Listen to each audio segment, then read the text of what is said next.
अस्सलामुअलैकुम। उम्मीद है कि आप सब खैरियत से होंगे। मेरा नाम मोहम्मद इदरीस है और आप देख रहे हैं रेडी स्टडी को। आज हम एक नया चैप्टर स्टार्ट करने जा रहे हैं जिसका नाम है टेंसेस। ये एक लंबा चैप्टर है और काफ़ी दिनों तक चलेगा। हम कोशिश करेंगे कि इसको जल्द से जल्द ख़त्म करें और जो इम्पोर्टेंट कॉन्सेप्ट है वो ज़रूर सीखें। और इसको स्टार्ट करने से पहले आपको मेरे बारे में कुछ बातें जानना ज़रूरी है कि मैं पढ़ाता कैसे हूँ। सर, क्या मतलब पढ़ाते कैसे? पढ़ाते जैसे ही वैसे ही पढ़ाओगे? नहीं, मैं अलग मेथड से पढ़ाता।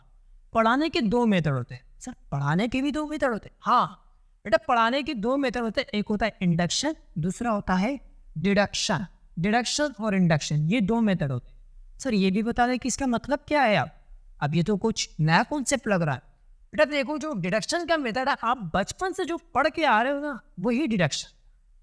मतलब आसान लफ्जों में समझो, इतना लंबा ना करो। जो हम बचपन से पढ़ के आ रहे हो वही डिडक्शन था। उसमें क्या था कि आपको पहले कॉन्सेप्ट पढ़ाया जाता था और फिर क्वेश्चंस आप सॉल्व करते थे। ऐसा ही था कॉलेज से, स्कूल से लेकर कॉलेज के लेवल तक यही था। अब हम पढ़ाएंगे कुछ अलग तरीके से, कुछ नए मेथड से, जो कि होगा इंडक्शन। सर, आप क्यों अलग मेथड से पढ़ाओगे? आप भी उसी मेथड से पढ़ाओ। देखो, इस मेथड में कुछ अलग है, इंटरेस्ट आपकी बिल्ड होगी। जब आपको मैं क्वेश्चंस दिखाऊंगा, इसमें पहले आप ये समझो कि होता क्या है। पहले आपको क्वेश्चंस दिखाए जाएंगे, फिर कॉन्सेप्ट पढ़ाया जाएगा यानी थ्योरी पढ़ाई जाएगी। उसके बाद आपको फिर से क्वेश्चंस दिखाए जाएंगे। वही क्वेश्चंस जो आपसे पहले सोल्व नहीं हो पाएंगे वो बाद में सोल्व हो जाएंगे इजीली। जब आपका अगर आपका पहले भी सोल्व हो जाए तो आपको कॉन्सेप्ट पता होना जरूरी है। अगर आपको कॉन्सेप्ट पता ना हो, सोल्व भी हो जाए, तो यकीन जानिए कोई भी फायदा नहीं है तुक्का लगाने से। कब तक तुक्का लगाओगे? 15 साल हो गए एजुकेशन के, स्कूल से लेकर कॉलेज तक आ गए। अब तुक्के का ज़माना गया। बेटा अब कॉन्सेप्ट सीख लो, जेन्युइन कॉन्सेप्ट सिखा रहा हूँ, मेहनत करो और आगे बढ़ो। सीट लेके आनी है, कोशिश करो। अब मैं पढ़ाऊंगा इंडक्शन मेथड से, ठीक है? तो डिडक्शन मेथड यहाँ पे हो गया कैंसर। नंबर 2, हमारा मेन फोकस किस चीज़ पे होगा? हमारा मेन फोकस होगा एक्यूरेसी और टाइम। सर, वो तो सबका फोकस होता है कि एक्यूरेसी और टाइम। देखो, मैं आपको एक सिंपल एग्जांपल दूँ तो हम एक्यूरेसी और टाइम दोनों को साथ लेके जाएंगे। अगर हमारी एक्यूरेसी मेंटेन ना हो तो हमारी टाइम ऑटोमेटिकली मेंटेन नहीं होगी। अगर हमारी टाइम मेंटेन नहीं होगी तो हमारी एक्यूरेसी मेंटेन नहीं होगी। सर, इसका मतलब क्या है? एग्जाम्पल दें ताकि समझ में तो आए इसके क्या मतलब है।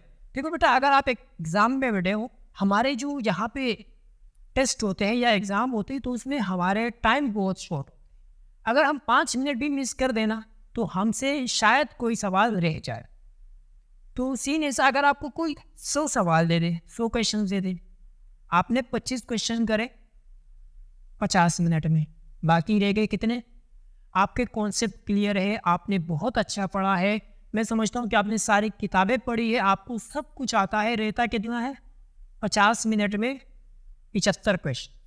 अब 75 को आपको 50 मिनट में करेंगे, 50 मिनट में आपको 75 क्वेश्चन करने, ऑटोमेटिकली प्रेशर बिल्डअप। अब जो स्टूडेंट ने, उनको पता नहीं होगा कि ये प्रेशर क्या होती है, लेकिन जानिए इतनी खतरनाक प्रेशर होती है कि आपके सारे कॉन्सेप्ट दिमाग से उड़ जाएंगे, आपको कुछ भी याद नहीं होगा। आप ऑटोमेटिकली उन 75 सवालों में से 30-40, कम से कम 10-15 गलत, 20 तो गलत करके आ जाओगे। अब जिस एग्जाम में नेगेटिव मार्किंग होती है तो सोचिए उसमें कितना नुकसान होगा। अब कुछ स्टूडेंट को ये भी नहीं पता होता कि नेगेटिव मार्किंग कहाँ होती है। तो बेटा कुछ टेस्ट ऐसे होते हैं जिसमें नेगेटिव मार्किंग होती है। इसका मतलब क्या होता है कि अगर आप एक सवाल गलत करोगे, एक क्वेश्चन गलत करोगे, तो उसमें क्या होगा कि उसका तो नंबर नहीं मिलेगा आपको, उसके ऊपर आपके 0.5 या 0.25 नंबर कटेंगे। अगर आप 100 सवाल करते हो उसमें 30 गलत निकलते तो 15 नंबर ऊपर से कटेंगे, यानी आपको मिलेंगे 55 नंबर, जबकि आपने 70 सही की थी, 30 गलत किए थे। अगर 0.5 को नेगेटिव मार्किंग में रखे तो ठीक है। हम इन दोनों को साथ लेके जाएंगे कि एक्यूरेसी भी मेंटेन हो और टाइम भी हमारी। इन दोनों चीज़ों को साथ लेके जाएंगे तो कामयाब होंगे। अगर इन दोनों चीज़ों को साथ नहीं लेके जाएंगे तो हम कभी भी अपना टेस्ट या कोई भी एग्ज़ाम अच्छी तरह नहीं दे सकते, क्योंकि आप जिस लेवल पे हो ये दोनों इंपॉर्टेंट है। अगर एक भी मिस कर पाओगे तो शायद आपको क्लियर ना कर पाओ या सीट नहीं ला पाओ। तो सीट लानी है। दूसरी बात, तो चलते अपने मेन जो हमारा गोल है, हमारे जो चैप्टर है उसको स्टार्ट करते हैं। ये तो ये बेसिक बात है, ये आपको पता होनी ज़रूरी, ये मैं आज लेक्चर में नहीं बताऊंगा। ये आपको बस आज पहले लेक्चर था तो इस वजह से मैंने आपको बता दिया कि ये आपको याद रखने। जबकि मैं पढ़ा था किससे हो, इंडक्शन मेथड से। तो आप देखिए इन 3 सवालों में क्या मिस्टेक है। 3 सवालों को गौर से देखिए, एक ये कि इनमें क्या मिस्टेक है, आपको क्या मिस्टेक नज़र आ रहा है। 15 साल कुछ तो पढ़ा होगा, कुछ तो बेसिक तो पढ़ी होगी, बेसिक तो मैंने भी पढ़ाई है। अगर आपने वो लेक्चर्स नहीं देखे तो आई बटन में उसका लिंक है, ज़रूर देख लेना। प्लेलिस्ट का लिंक भी डिस्क्रिप्शन में, मिस नहीं करना कुछ भी। अब कुछ स्टूडेंट बोलेंगे कि सर पहले में तो टेक्सटिंग नहीं आएगा, क्यों बेटा? क्योंकि मेरा मन बोल रहा है सर। जब मन बोलता है तो हमें करना पड़ता है।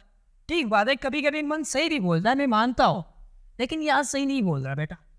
आपका मन सही नहीं बोल रहा तो पहला सवाल मैं आपको कह दूँ कि बिल्कुल 100% सही है, कोई मिस्टेक नहीं है। अब क्या है इसके पीछे लॉजिक, वो हम पढ़ेंगे। दूसरे सवाल में कुछ स्टूडेंट बोलेंगे कि सर अगर इसमें कोई मिस्टेक नहीं है तो हमारा तुक्का पावर कहता है कि इसमें भी कोई मिस्टेक नहीं होगा। तो बेटा ऐसा नहीं है। तो यहाँ पे जो एस है ये एस नहीं आएगा, यहाँ पे ये एस नहीं आएगा और आपका सवाल बिल्कुल करेक्ट हो गया एक एस के हटाने से। अब इसके पीछे क्या कॉन्सेप्ट है वो भी पढ़ेंगे। इस सवाल में आप मुझे बताएं कि क्या मिस्टेक है। सर इस सवाल में देखें कि ऑलवेज के बाद टेक्सटिंग आया है, तो इसमें भी ऑलवेज के बाद वियरिंग आना चाहिए। ठीक बात है ना सर, क्योंकि यहाँ पे अगर टेक्सटिंग आया है तो यहाँ पे वियरिंग होना चाहिए। यहाँ पर अगर वर्क के साथ आईएनजी लगा हुआ है तो यहाँ पे भी आईएनजी लगा दो। चलो मान लो कि कुछ स्टूडेंट कहते हैं कि सर यहाँ पे आईएस नहीं है तो आईएस भी लगा दो, आईएस भी लगा देते हैं। ठीक है, आईएस भी लगा दे सर, उसके बाद आईएनजी लगा दो तो ठीक हो जाएगी ये सवाल। पहले गलत थी क्योंकि आईएस के साथ तो हम आईएस ऊपर लगा रहे थे ना कि हेल्पिंग वर्ब और मेन वर्ब के साथ आईएनजी लगाना था। तो बेटा आप बिल्कुल गलत हो और ये पहले बिल्कुल सही था, इसमें कोई भी मिस्टेक नहीं थी। अब इसके पीछे क्या लॉजिक है सर, क्या कॉन्सेप्ट है, ये सारा पढ़ेंगे आज के लेक्चर में। और इसके अलावा भी बहुत सारे क्वेश्चन सॉल्व करेंगे।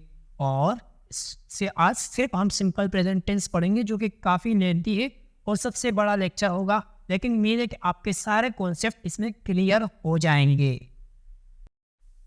सो बेटा अब हम सीखेंगे कि टेंसेस दरअसल बने कैसे। मैं आपको कोई स्टोरी नहीं सुनाऊंगा। पहली बात, मैं आपको जो जेल1 कॉन्सेप्ट है वही बताऊंगा, जो कॉन्सेप्ट है वही सीखेंगे। स्टोरी का कोई फ़ायदा नहीं, स्टोरी याद नहीं रहती। अगर याद भी रह भी जाती है तो कल आपसे कोई पूछे तो आप स्टोरी तो नहीं सुना सकते ना। जो कॉन्सेप्ट है आपको वो बतानी होगी। तो कॉन्सेप्ट क्या है, कॉन्सेप्ट की तरफ बढ़ते हैं। जब भी इंग्लिश ग्रामर में मोडाल वर्ब और मेन वर्ब मिलते हैं, जब भी ये दोनों मिलते हैं यानी इनकी कॉम्बिनेशन होती है एक सेंटेंस में, ये एक साथ आते हैं, तो एक इम्पोर्टेंट चैप्टर इंग्लिश ग्रामर का निकल के आता है, वो है मोडाल्स। ठीक है, जो कि हम नहीं पढ़ेंगे, वो एकेडमिक पार्ट होती है। और जब भी प्राइमरी वर्ब और मेन वर्ब मिलते हैं यानी इनका कॉम्बिनेशन होता है या ये सेंटेंस में एक साथ आते हैं, तो एक इम्पोर्टेंट चैप्टर सामने आता है जिसे कहते हैं टेंस, जो कि हम पढ़ेंगे आज। तो ये हो गई सिंपल इसकी कॉन्सेप्ट। आते हैं इसके डिफिनेशन की तरफ। Tense, a tense is a form of verb. कुछ स्टूडेंट्स कंफ्यूज हो जाएंगे कि सर क्या टेंस एक फॉर्म ऑफ वर्ब है। तो बेटा अभी तो बताया कि जब दो वर्ब मिले तो टेंस बना ना, जब दो चीज़ें मिले टेंस बना, तो टेंस उसी का फॉर्म होगा। अगर वो नहीं मिलते टेंस नहीं बनता, टेंस नहीं बनता तो कैसे होता आगे। तो यही है कि टेंस वर्ब की फॉर्म है।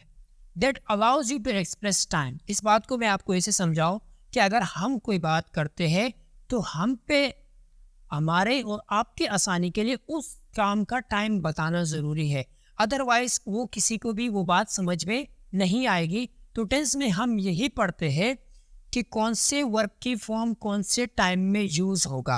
अब बहुत सारे स्टूडेंट्स कंफ्यूज हो जाएंगे कि सर टाइम कितना टाइम होते हैं। तो बेटा टाइम 3 ही होते। आप अंग्रेज़ी पढ़ो, उर्दू पढ़ो, अरबी पढ़ो, कोई भी लैंग्वेज पढ़ो, टाइम 3 तरह का ही होता है। टाइम कभी भी चेंज नहीं होगा। एक वो जो गुजर गया, हाँ पता है, गुजरा होगा। एक वो जो अभी है, एक वो जो आने वाला है। सॉरी, थोड़ी सी याद आ गई, लेकिन सर जाने दो। Past, present, future. और हम टेंसेस में यही पढ़ते हैं कि कौन से टाइम में हम कौन सी वर्क की फॉर्म यूज करेंगे। सही है, यही पढ़ेंगे कि कौन से टाइम में हमें कौन सी वर्क की फॉर्म यूज करनी है। सर ये तो बहुत लेंथी हो गई। बेटा क्या हो गया, इतना लेंथी तो नहीं है। सर अभी आप कह रहे हैं कि 3 टाइम्स होते हैं, अभी हम हर टाइम में अलग अलग वर्क की फॉर्म यूज करेंगे। सर ये तो बहुत ज्यादा हो गया। सर ये भी बता दे कि वर्क की कितने फॉर्म होते हैं। बेटा वर्क की होती है, बेटे ने सवाल पूछा कि हाउ मेनी वर्क फॉर्म्स। ए भाई इतना सवाल क्यों पूछते हो, बता रहा हूँ मैं, बता रहा हूँ। वर्क के होते हैं 5 फॉर्म्स। सर आप गलत बता रहे हैं, मेरे टीचर ने तो 3 बताया था, आप 5 बता रहे हो। सर ये ठीक नहीं है, आपको कुछ नहीं आता, आप गलत बता रहे हो। अगर सही नहीं बता सकते तो नहीं बता। बेटा होते हैं 3 भी होते हैं, कोई 3 पढ़ाता है, कोई 5 पढ़ाते हैं, दोनों सही है। ना मैं गलत हूँ ना आपका टीचर गलत है, दोनों सही है। सबके पढ़ाने के स्टाइल गलत हो मतलब सबके पढ़ाने के स्टाइल में फ़र्क हो सकता है, लेकिन मंजिल सबका एक ही है, यानी इसमें आप कंफ्यूज ना होना। वर्क के होते हैं 5 फॉर्म, ठीक है बेटा। एक होता है वर्क की फर्स्ट फॉर्म यानी बेस फॉर्म, सही है। वर्क की सेकंड फॉर्म यानी सिंपल पास्ट। वर्क की थर्ड फॉर्म यानी पास्ट पार्टिसिपल। वर्क की fourth form present participle. Work की फिफ्थ फॉर्म थर्ड पर्सन। अब ये हुआ कि जगह थोड़ी सी कम थी तो इस वजह से मैंने यहाँ पे लिख दिया। अगर आपको समझ में नहीं आता तो मैं पढ़ के सुना देता हूँ, आप समझ लो अगर साफ नज़र नहीं आता तो। वर्क की फर्स्ट फॉर्म यानी walk, I like to walk in the park. Work की second form walked, they walk to the movies theatre. Work की third form past participle, he has walk this path many times. Fourth form he was walking to the store. Fifth she walks to work every day. अब ये कहाँ पे use होंगी ये आप आने वाले लेक्चर्स में पढ़ेंगे। बिल्कुल सुकून से हो जाए, परेशान ना हो कि सर ने तो इतनी जल्दी बता दिया, हमें तो समझ में ही नहीं आया। बताऊंगा, सुकून से बताऊंगा, सब कुछ बताऊंगा। बिल्कुल जीरो से पढ़ा रहा हूँ, कुछ भी इससे नहीं पढ़ा रहा हूँ बेटा। सर अगर वर्क की 5 फॉर्म है, ज़माने 3, वर्क के 5 फॉर्म हो गए। सर ये तो धीरे धीरे बढ़ रहे चीज़ें, पहले 3 थे अब 5 हो गए। सर टेंसेस कितने होंगे? किसी ने सवाल पूछा क्लास में उठ के कि सर हाउ मेनी टेंसेस। बच्चे तो बड़े सवाल पूछ रहे हैं, लेकिन मैं भी तैयारी पूरी करके आया हूँ। मैंने भी जवाब दे दिया कि there are 12 tenses in English grammar. Students परेशान कि सर ये कैसे हो गया कि 12 टेंसेस, यानी हम 12 नाम याद करेंगे, 12 टेंसेस के अलग अलग रूल्स पढ़ेंगे। सर ये याद कैसे होगा इतनी ज़्यादा चीज़ें हमें, और इसकी भी प्रैक्टिस करने हैं। और हम सवाल आएंगे, हम उनमें 12 टेंसेस ढूंढेंगे कि इसमें कौन सा रूल्स अप्लाई होंगे। तो बेटा परेशान ना हो, सब मैं पढ़ाऊंगा। मैं आपको बताऊंगा कि कैसे आपको एक्यूरेसी और टाइम दोनों बचानी है। एक्यूरेसी मेंटेन करनी है, टाइम बचानी है। एक्यूरेसी को बचानी नहीं है, उसे मेंटेन करनी है। तो ज़माने कितने थे? 3, पास्ट, प्रेजेंट, फ्यूचर। अब टेंसेस आपको सिर्फ 4 नाम याद होने चाहिए। Number 1 indefinite, continuous, perfect, perfect continuous. इसको हम प्रेजेंट सिंपल भी कहते हैं, प्रेजेंट इंडिफिनिट को।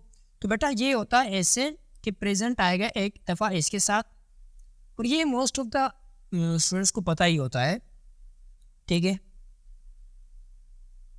और ये इसी के साथ ये, यानी ये हो गए हमारे 12 टेंसेस। पहले present indefinite, present continuous, present perfect, present perfect continuous. Past indefinite, past continuous, past perfect, past perfect continuous. Future indefinite, future continuous, future perfect continuous. ये हो गए आपके 12 टेंसेस। मैं चाहता यहाँ पे मैं चार्ट भी बना सकता था, लेकिन काफ़ी बड़ा हो जाता चार्ट, सो इसी तरह भी आसान है। अब हम बढ़ते अपने असल गोल की तरफ। जो मैंने आपको पहले क्वेश्चंस दिखाए थे उसके रूल्स हम स्टडी करेंगे सिंपल प्रेजेंट टेंस में, यानी सिंपल इंडिफिनिट में। सो यहाँ तक कि टेंसेस की जो बेसिक नॉलेज थी आपको पहले से भी थी शायद, अगर ना हो तो ये भी मैंने आपको कंप्लीट एक्सप्लेन कर दिया है। कुछ भी अगर समझ में नहीं आता हो तो कमेंट्स में ज़रूर पूछ लिया करो, या व्हाट्सएप पे मुझसे ज़रूर पूछ लिया करो। यहाँ तक की बेसिक बातें जो हमने सब पढ़ लिया, यानी टेंसेस बने कैसे और इसके कितने टाइप्स होते हैं, फिर हमने वर्ब के टाइप्स देखे, फिर डिफरेंट एग्जांपल देखे उसके रिलेटेड। अब हम स्टार्ट करने वाले हैं टेंसेस, यानी सिंपल प्रेजेंट टेंस, इसको सिंपल इंडेफिनिट भी कहते हैं। इसकी स्ट्रक्चर देखेंगे, यूजेस देखेंगे और इम्पोर्टेंट कॉन्सेप्ट इसके रिलेटेड हम देखेंगे। फिर वही जो पहले मैंने एरर आपको दिखाया था वही एरर फिर सॉल्व करेंगे, इंशाल्लाह आपसे सॉल्व हो जाएगा। देखो, सब्जेक्ट वर्ब की फर्स्ट फॉर्म SES, ये इसकी स्ट्रक्चर है। इसके नाम की तरह स्ट्रक्चर भी सिंपल है। रूटीन्स और हैबिट्स बताने के लिए यूज होता है, फैक्ट्स बताने के लिए, यूनिवर्सल ट्रूथ बताने के लिए, फीलिंग और टर्म्स, जनरल स्टेटमेंट, ये इसके यूजेस है, यानी ये इसके लिए यूज होता है। इसके अलावा इसके काफ़ी सारे यूजेस है, यहाँ पे मैंने कुछ यूजेस लिखे हुए हैं और यही इम्पोर्टेंट है। इसके अलावा बहुत सारे यूजेस हैं। एग्जाम्पल में अगर हम देखें, I eat breakfast every morning, she eat breakfast every morning, dogs bark when they are happy. So यहाँ तक तो हो गई बेसिक बात है। अब मैं आपसे पूछता हूँ कि कब हम सिंपल प्रेजेंट टेंस में SES यूज करेंगे और कब हम इसको यूज नहीं करेंगे। अब कुछ बच्चे बोलेंगे कि सर जब सब्जेक्ट सिंगुलर होगा तब हम SES यूज करेंगे, जब सब्जेक्ट प्लूरल होगा तो हम यूज नहीं करेंगे। मैं आपको बता दूं कि दोनों को सिंगुलर होना पड़ेगा, यानी सब्जेक्ट और वर्ब को सिंगुलर होना पड़ेगा तब SES यूज होगा, और दोनों को प्लूरल होना पड़ेगा तब SES यूज नहीं होगा। सर कैसे? सर सब्जेक्ट को तो हम सिंगुलर प्लूरल बना सकते हैं, यानी सब्जेक्ट का काम तो दो ही पार्ट्स ऑफ स्पीच करते हैं, या तो वो नाउन होगा या तो प्रोनाउन होगा। नाउन और प्रोनाउन दोनों को हम सिंगुलर और प्लूरल बना सकते हैं, लेकिन सर हम वर्ब को कैसे प्लूरल और सिंगुलर बना सकते हैं? तो आइए एक इम्पोर्टेंट कॉन्सेप्ट की तरफ। हम नाउन को कैसे प्लूरल बनाते हैं?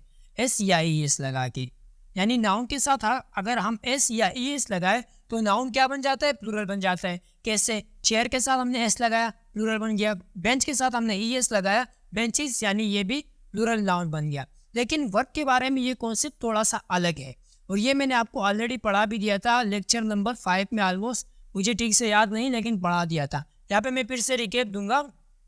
Singular verb, plural verb. Verb की जो मेन फॉर्म होती है ना वो प्लूरल ही होती है, जैसे राइट, वर्क, एटसेट्रा। हम इसको सिंगुलर कैसे बनाएंगे? S या ES लगाने से वर्ब सिंगुलर बनता है, ठीक है। Plural verb, right, walk, talk, ये इसकी बेस फॉर्म है और ये प्लूरल है। हम इसको सिंगुलर बनाएंगे, इसके साथ S या ES लगा के इसको हम सिंगुलर बनाएंगे। लेकिन काफ़ी सारे स्टूडेंट्स को तो ये भी नहीं पता होता कि सर कौन से सब्जेक्ट सिंगुलर होते हैं और कौन से सब्जेक्ट प्लूरल होते हैं। मैंने देखा कि काफ़ी सारे स्टूडेंट्स को ये तक पता नहीं होता कि कौन से सब्जेक्ट सिंगुलर होते हैं और कौन से सब्जेक्ट प्लूरल होते हैं। तो यहाँ पे आई वही बात कि जब सिंगुलर सब्जेक्ट होगा तो सिंगुलर वर्ब यूज़ होगी। For example he, she, it, walks, etcetera. यहाँ पे आप देख सकते हो कि S लगाने से ये प्लूरल बन गया। अगर प्लूरल सब्जेक्ट होगा तो प्लूरल वर्ब आएगी, कैसे? I, we, you, they, walk, ETC। अगर आप यहाँ पे गौर करें, तो ये आई जो है आपने अगर बचपन में पढ़ा हो तो ये प्रोनाउन में फर्स्ट पर्सन के कैटेगरी में आता था, और मैंने भी आपको ये बात यानी प्रोनाउन में पढ़ाई थी कि आई फर्स्ट पर्सन के कैटेगरी में आता है। अगर ये फर्स्ट पर्सन सिंगुलर के कैटेगरी में आता है तो ये यहाँ पे प्लूरल वर्ब कैसे ले सकता है? ठीक है, अगर ये सिंगुलर है तो इसके साथ सिंगुलर वर्ब आना चाहिए। रूल्स के हिसाब से हमने पढ़ा, अगर सिंगुलर सब्जेक्ट होगा यानी सिंगुलर नाउन या प्रोनाउन होगा। नाउन का काम या तो सब्जेक्ट का काम या तो नाउन कर सकता है या तो प्रोनाउन कर सकता है। या अगर सिंगुलर सब्जेक्ट है तो ये प्लूरल में कैसे आए? बनती है ना, क्वेश्चन तो बनता है कि अगर यहाँ पे हम कहते हैं अगर सब्जेक्ट सिंगुलर होगा तो वर्ब भी सिंगुलर आएगा, प्लूरल सब्जेक्ट होगा तो प्लूरल वर्ब आएगा। ठीक है, वी तो मान लिया कि प्लूरल है, यू सिंगुलर भी होता है प्लूरल भी होता है, दे भी मान लिया हमने, वॉक, ETC। लेकिन आई जो है वो तो फर्स्ट पर्सन सिंगुलर है, लेकिन ये है एक्सेप्शन। जहाँ पे रूल्स होते हैं, ये एक वाइड कैटेगरी है, यहाँ पे एक्सेप्शन हो सकती है और ये आपको याद करना पड़ेगा। मैं आपको कोई टिप्स बताने वाला नहीं हूँ कि इसको कैसे याद करना है। जो बातें मैं आपको बताऊंगा अगर उसको भी आप जहन में रख लो तो बहुत ही आसान हो जाएगी। आते एक्सेप्शन की तरफ। एक्सेप्शन क्या है कि I have first person singular, सही है। आई के साथ दो जगह पे सिर्फ सिंगुलर वर्ब यूज होता है, पूरे टेंसेस में सिर्फ दो जगह पे सिंगुलर वर्ब यूज होता है। इसके अलावा प्लूरल वर्ब यूज होता है। कैसे? सिंगुलर वर्ब आई के साथ एम सिंगुलर है, सही है, वॉज सिंगुलर है, वॉज का वर्ब प्लूरल होता है, वॉज सिंगुलर होता है। कहाँ पे प्लूरल वर्ब यूज होगा? यहाँ पे हैज यूज होना चाहिए था, यहाँ पे हैज यूज होना चाहिए था, लेकिन यहाँ पे हैव है, सही है। यहाँ पे डज यूज होना चाहिए था, जबकि डज सिंगुलर है। कैसे? मैं आपको बता दूं, यहाँ पे देखिए, डू क्या है? डू है बेस फॉर्म, प्लूरल फॉर्म। हम इसको सिंगुलर कैसे बनाएंगे? एस या ई एस लगा के इसको हम सिंगुलर बनाएंगे। अब ये सिंगुलर है और ये प्लूरल है, यहाँ पे प्लूरल होना चाहिए था, नहीं यहाँ पे सिंगुलर होना चाहिए था, क्योंकि आई फर्स्ट पर्सन सिंगुलर है, नहीं यहाँ पे प्लूरल यूज होगा, और ये आपको याद करना है। अगर आप यहाँ पे सिंपल प्रेजेंट टेंस में हमने पढ़ा कि बेस फॉर्म के साथ एस लगाने से वो सिंगुलर बन जाता है, और आई फर्स्ट पर्सन सिंगुलर है, अगर सिंगुलर सब्जेक्ट होगा तो सिंगुलर वर्ब आएगी, ठीक है।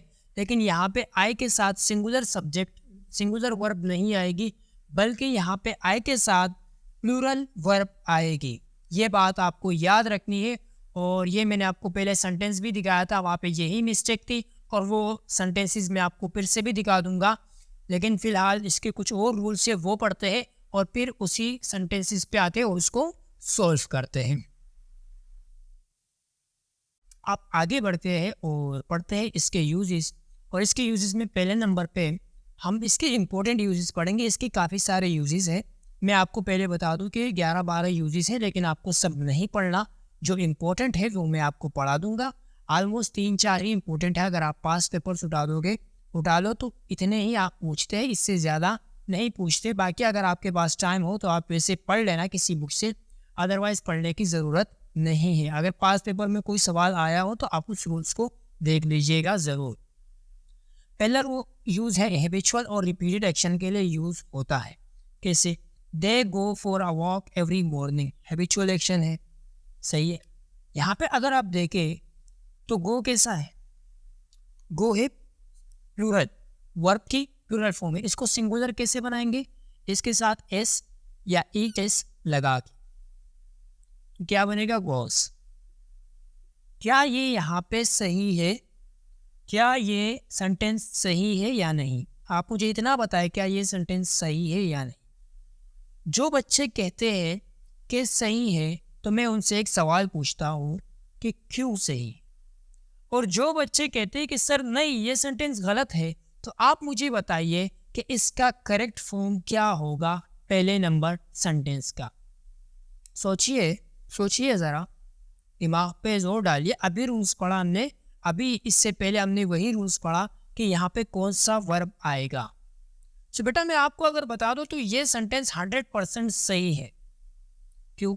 अभी हमने पढ़ा कि अगर सब्जेक्ट प्लूरल होगा तो वर्ब कैसे आएगी? प्लूरल आएगी, और यहाँ पे वर्ब कौन सी है?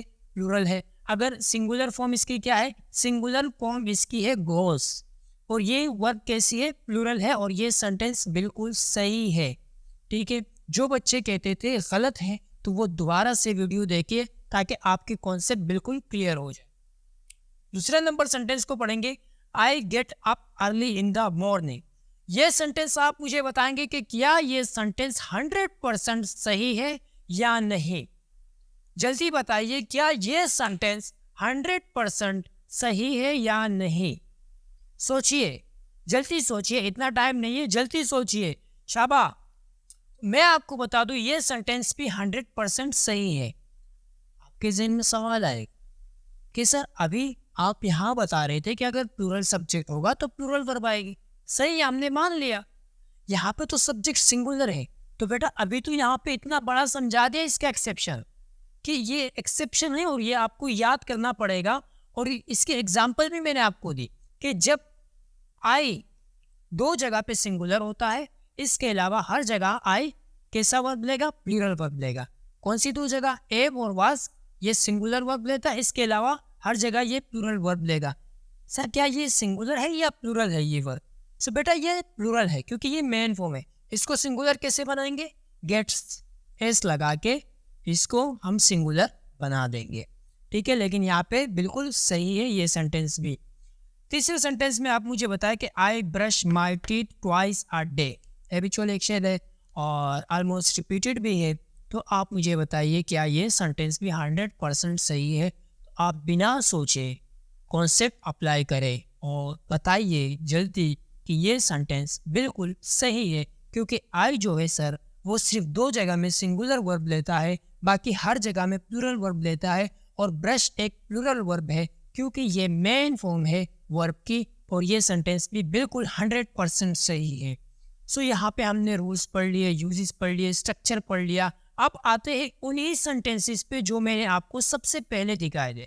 आप मुझे ये बताइए कि इन दोनों सेंटेंसेस में क्या एरर है। सब कुछ पढ़ा दिया है मैंने, आप मुझे ये बताएं कि इन दोनों सेंटेंसेस में क्या एरर है। जल्दी पढ़िए। पहला sentence, she is always texting on her phone during meetings. दूसरा sentence, they always wear their seat belt when they drive. ये तो मैंने आपको बता दिया था। अगर सेंटेंस के शुरू में आपको याद हो कि दोनों सेंटेंस सही है, ठीक है, वो तो अब तुक्का भी नहीं चलेगा क्योंकि आपको सारा कॉन्सेप्ट मैंने पढ़ा दिया। अब आप कॉन्सेप्ट अप्लाई करके इसमें एरर निकालेंगे, ना कि तुक्का के सर बस हो गया सही है। नहीं बेटा, अभी आपने सब कुछ पढ़ा। अगर सब कुछ पढ़ने के बावजूद आप अभी सोच रहे हैं कि सर सब कुछ पढ़ने के बावजूद भी हमसे नहीं हो पा रहा, सर ऐसा क्यों है? सर आपने तो हमारा टाइम बर्बाद कर दिया, क्योंकि इतना सब कुछ पढ़ा है, इतना टाइम लगाने के बावजूद हमसे एक सेंटेंस सोल्व नहीं हो रहा। मान लो यही सेंटेंस एग्जाम में आ जाए सर, फिर हम क्या करेंगे? सो बेटा अभी ठीक है, मैं मानता हूँ, लेकिन अभी थोड़ा सा कॉन्सेप्ट बाकी है, अभी कुछ और चीज़ें सीखना बाकी है। उसको सीखने के बाद इंशाल्लाह कोई भी सेंटेंस ऐसा नहीं होगा जो आप सोल्व नहीं कर पाएंगे, ये मेरी गारंटी है। अभी मैं यहाँ पे कुछ वर्ड्स लिखूंगा, यहाँ पे मैं कुछ वर्ड्स लिखूंगा। सर क्या मतलब कुछ वर्ड्स लिखोगे? समझ में नहीं आ रहा सर, वर्ड्स क्यों लिखोगे? देखो बेटा, यहाँ तो छोटे छोटे सेंटेंसेस, ये हमसे सॉल्व नहीं हो पा। मान लो कोई बड़ा सेंटेंस आया, आपने लगा दिए 40 सेकंड उसके पढ़ने में, 40 या 30 सेकंड आपने लगा दिए उसके पढ़ने में। आप फिर एरर ढूंढने जाओगे तो लगेगा 30 to 40 सेकंड, ठीक है। अब 30 to 40 सेकंड आप एरर फाइंड करोगे, 30 to 40 सेकंड आप पढ़ोगे, तो ऑलमोस्ट 2 मिनट आप एक सेंटेंस को, एक सवाल को तो नहीं दे सकते। तो आपको टाइम भी बचानी और एक्यूरेसी भी मेंटेन रखनी है। यहाँ पे भी लिखूंगा अभी कुछ वर्ड्स। उस वर्ड से क्या होगा, जब भी आपको किसी भी सेंटेंस में वो वर्ड नजर आ जाए तो आपको सिंपल प्रेजेंट टेंस की स्ट्रक्चर वहां पे लगानी है। सर सिंपल प्रेजेंट टेंस की स्ट्रक्चर वहां पे लगानी है। और जब मैं कहता हूं कि बिल्कुल 100% कभी भी कुछ नहीं होता, आगे पीछे हो सकता है 99%, लेकिन ज्यादातर ऑलमोस्ट 99% आपको सिंपल प्रेजेंट टेंस लगानी है। ऐसा ना हो कि कहीं पे आप देख लो कि वहाँ पे सिंपल प्रेजेंट टेंस नहीं लगी हो और का आप कह रहे हो कि सर ने तो गलत पढ़ा दिया। नहीं बेटा, ऐसा नहीं है। आप देख लेना कि मैं इतने सारे क्वेश्चंस आपके सामने सॉल्व करवा दूंगा और उसमें वही सिंपल प्रेजेंट टेंस अप्लाई होगी, ठीक है। यहाँ तक बात समझ में आ गई है? बिल्कुल 100%। और इसके अलावा आप में से अगर किसी ने हमारे व्हाट्सएप ग्रुप को ज्वाइन नहीं किया तो व्हाट्सएप ग्रुप को ज्वाइन करें। सर उसका क्या फ़ायदा है कि हम व्हाट्सएप ग्रुप ज्वाइन करें? तो बेटा हमारा ये लेक्चर जब तक अपलोड होगा तो इस लेक्चर का जो टेस्ट है वो वेबसाइट पर अपलोड हो चुका होगा, ठीक है।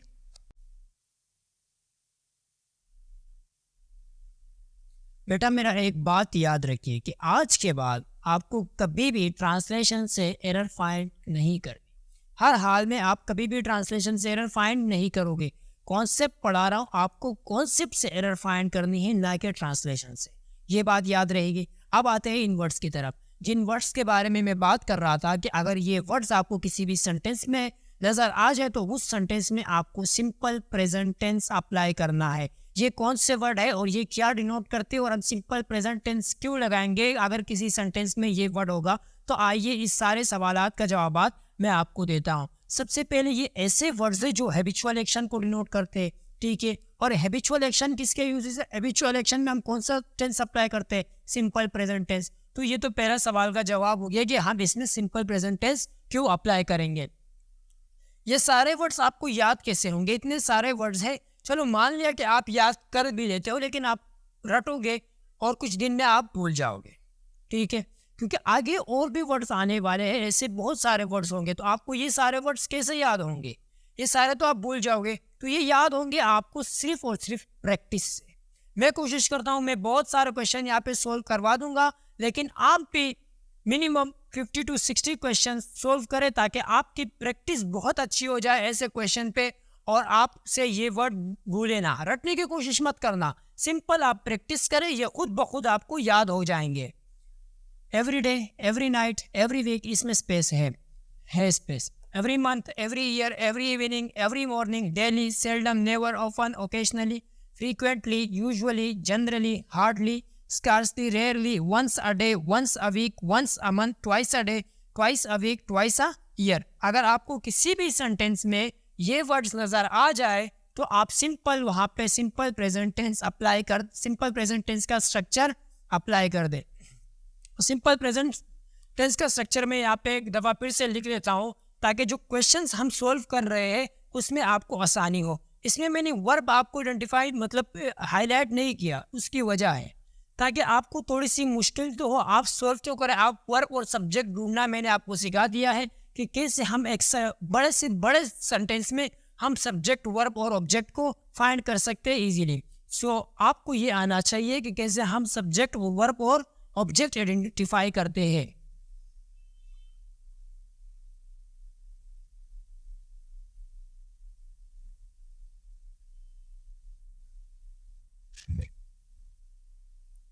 सो पढ़िए पहला क्वेश्चन। पहला क्वेश्चन है she seldom visited her grandparents who live nearby. So आप मुझे बताएं कि इनमें क्या मिस्टेक है। वीडियो को पॉज करें, मैं ये सारे सोल्व करने वाला हूँ। वीडियो को पॉज करें और इन सबको सोल्व करें। पहले इन चार को सोल्व करें, 1 2 3 4, इन चार को सोल्व करें। वीडियो प्ले करें अगर आपसे कोई मिस्टेक हुई हो, लेकिन सोल्व करने में ध्यान रखना कि आपके कॉन्सेप्ट के हिसाब से सोल्व हो, तुक्के मारने से सोल्व ना हो। जो कॉन्सेप्ट आपने पढ़ा है उसको अप्लाई करके सोल्व करना, ठीक है। इसके अलावा मैं और भी क्वेश्चन अभी प्रैक्टिस करवाऊंगा। पहले सेंटेंस अगर आप पढ़े तो she seldom visited her grandparents who live near by, ये हो गया हमारा सब्जेक्ट। क्या सब्जेक्ट? ये हो गया सब्जेक्ट। अभी हमने यहाँ पे पढ़ा अगर ये वर्ड्स कहीं पे आ जाए तो वहाँ पे कौन सा स्ट्रक्चर अप्लाई होगा? सिंपल प्रेजेंट टेंस का स्ट्रक्चर अप्लाई होगा।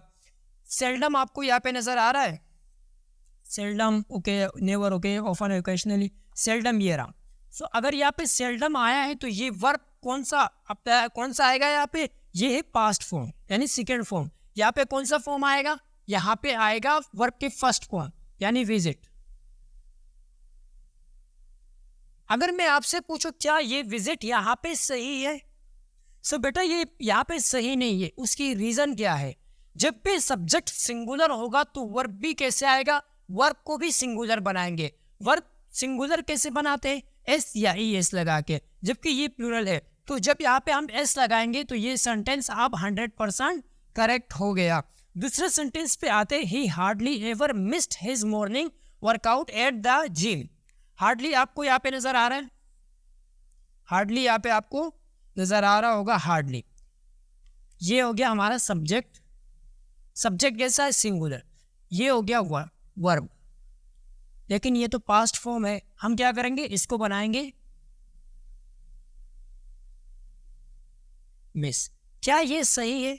नहीं, क्योंकि यहाँ पे अगर आप देखो सब्जेक्ट कैसा है? सिंगुलर है। अगर सब्जेक्ट सिंगुलर है तो वर्ब को क्या करेंगे? सिंगुलर बनाएंगे। सिंगुलर कैसे बनाते हैं? एस या ई एस लगा के। सो इसको हम सिंगुलर बनाएंगे। अब ये सेंटेंस 100% करेक्ट हो गया। आप देख रहे हो कि कैसे हम सेकंडों में पूरा सेंटेंस पढ़ते भी नहीं है। अब देखो मैं यहाँ से आगे गया भी नहीं हूँ, यहाँ से मैं आगे गया भी नहीं हूँ, और आंसर सही तरीके से 100% से बिल्कुल सेंटेंस सोल्व हो गया। तो आपको भी यही करना, आपको टाइम ज़ाया नहीं करना, क्योंकि अगर आप इसको पढ़ने बैठ जाओ ये बहुत बड़े बड़े सेंटेंसेस आएंगे तो आप उसमें परेशान हो जाओगे। पहले ये देखो, अगर ये एरर नहीं है तो आगे जाओ। अभी तो ये हम एक टॉपिक पढ़ रहे तो इस वजह से ये आसान है। जब मिसलेनियस आएंगे तो आपको थोड़ी सी मुश्किल होगी। जब हम सारे टेंसेस को एक साथ सोल्व कर रहे होंगे तो उसमें अच्छी प्रैक्टिस हो जाती है। अभी तो आपको पता होगा कि इसमें ये मिस्टेक है, वर्ब की मिस्टेक होगी या सब्जेक्ट की मिस्टेक होगी। सिंपल है, लेकिन इसकी भी प्रैक्टिस करते हैं। वे यहाँ पे सब्जेक्ट है और आपको सब्जेक्ट वर्ब और ऑब्जेक्ट फाइंड करना आना चाहिए और ये सब कुछ मैंने आपको ऑलरेडी पढ़ा दिया है। यूजुअली कैसा वर्ड है, अभी यहाँ पे हमने पढ़ा कि जब भी ये आए तो हम कौन सा स्ट्रक्चर अप्लाई करेंगे, सिंपल प्रेजेंट टेंस का स्ट्रक्चर अप्लाई करेंगे। क्या वेंट यहाँ पे सही है, क्या वेंट यहाँ पे सही है।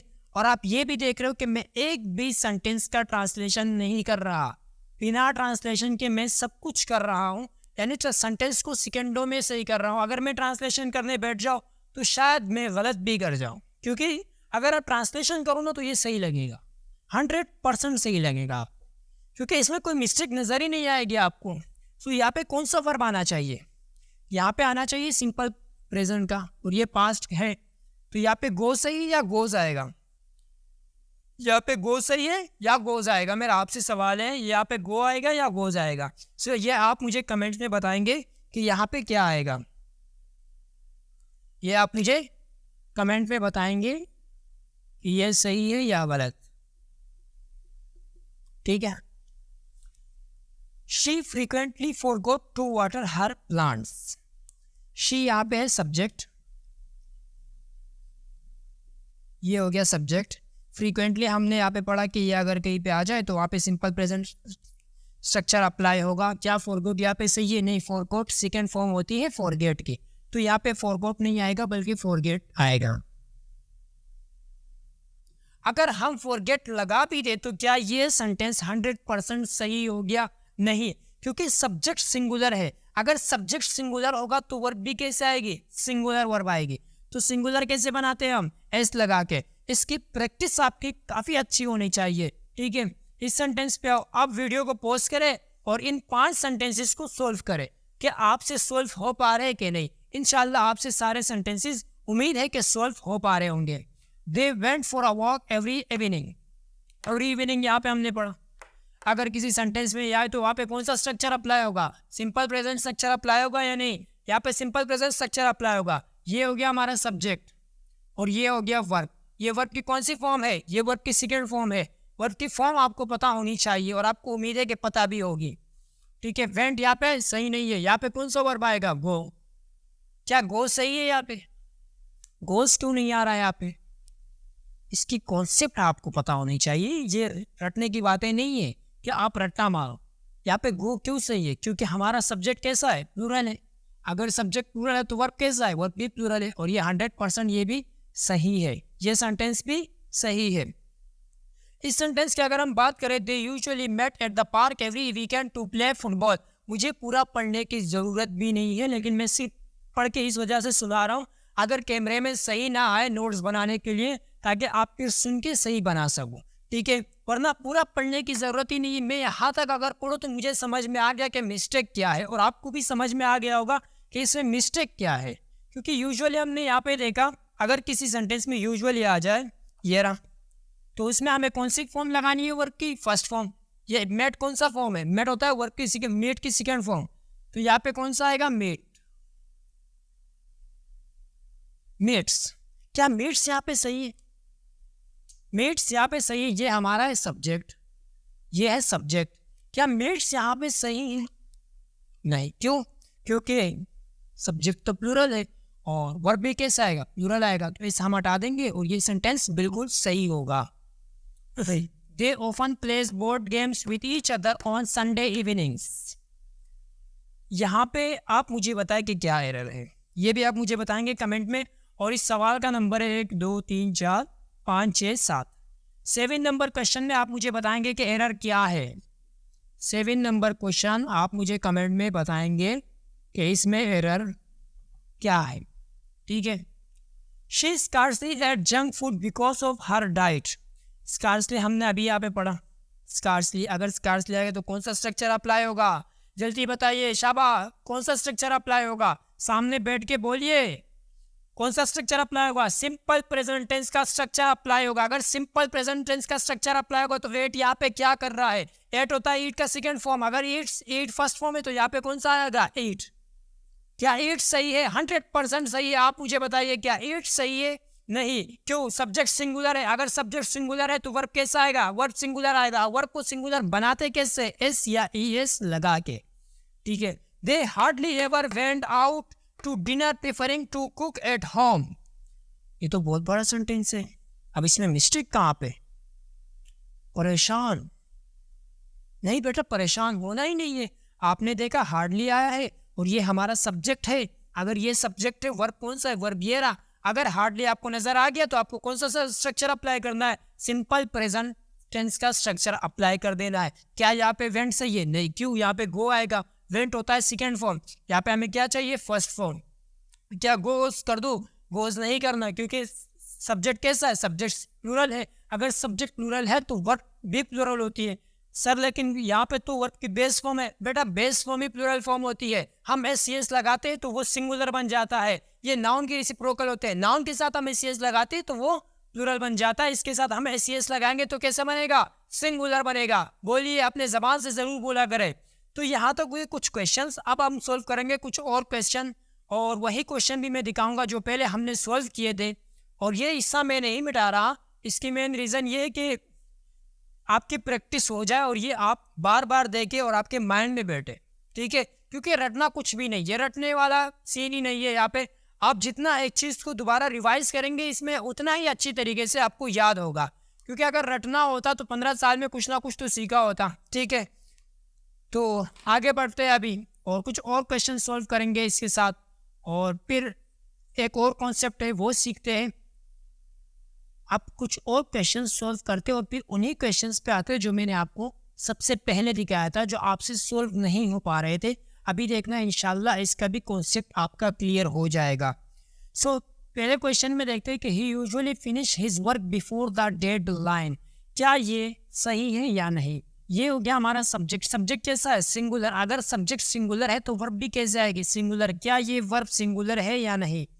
पहले तो आपको सब्जेक्ट और वर्ब पहचानना आना चाहिए। अगर आपको नहीं आता तो वीडियो मैंने बना दी है, वो आप देखो। आपको इंशाल्लाह subject, verb, object, subject, complement पहचानने में कोई भी गलती नहीं होगी।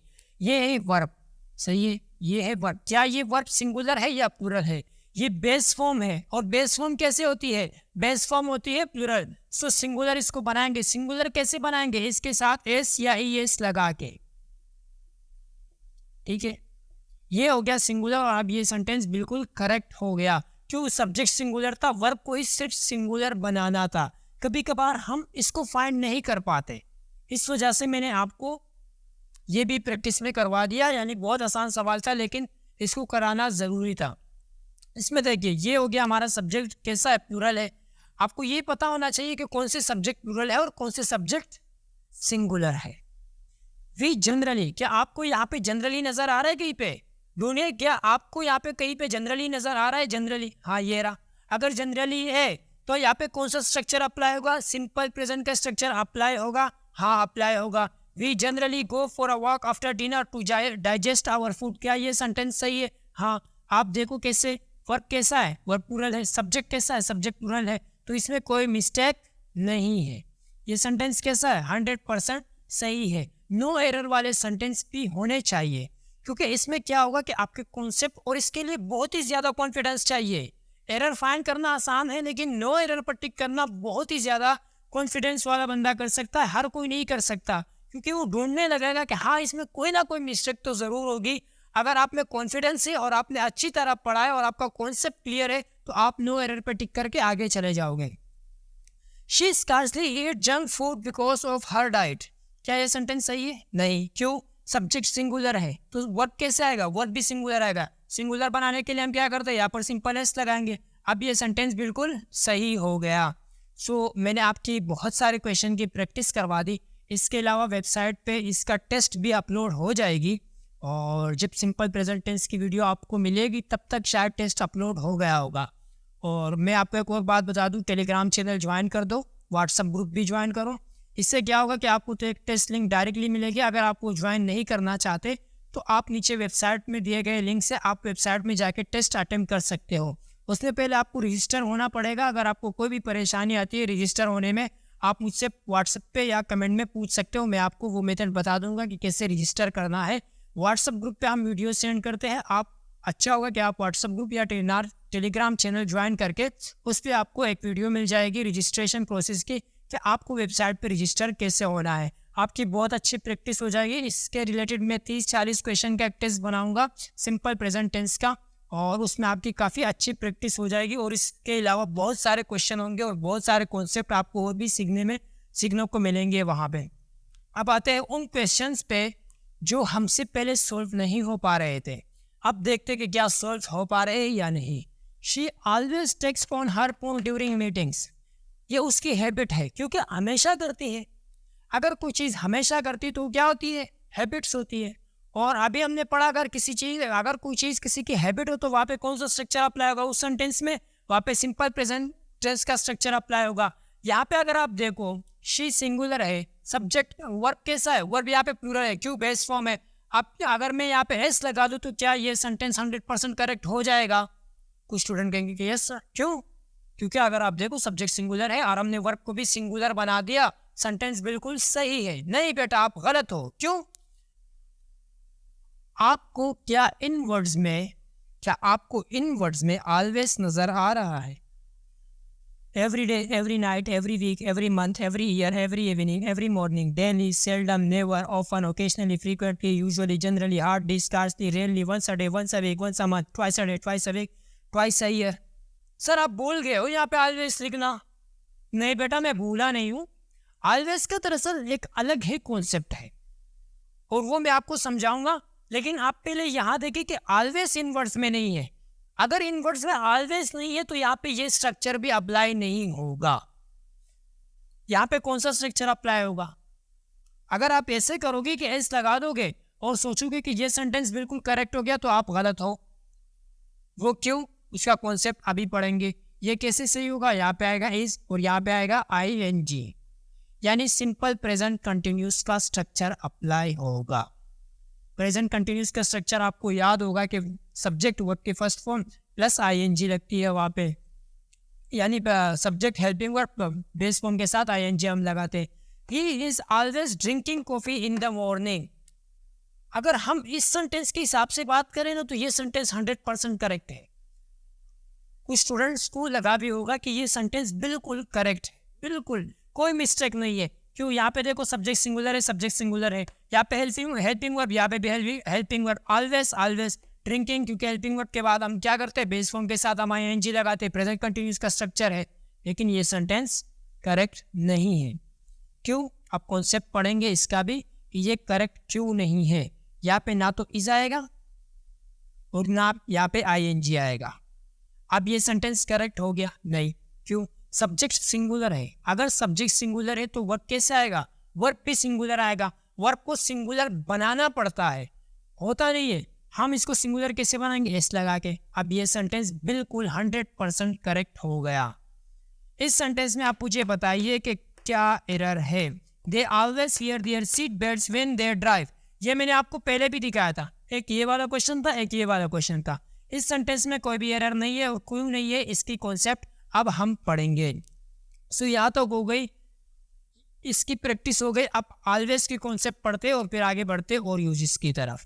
ठीक है बेटा, अब हम पढ़ते हैं ऑलवेज का कॉन्सेप्ट कि ऑलवेज का क्या कॉन्सेप्ट है, कि ऑलवेज में हम कौन सा स्ट्रक्चर अप्लाई करेंगे और हमें कैसे पता लगेगा कि कौन से सेंटेंस में कौन सा स्ट्रक्चर अप्लाई होना है, और इसका क्या टिप्स है कि हम इजीली ऑलवेज में इन दोनों में से कोई एक स्ट्रक्चर अप्लाई करें।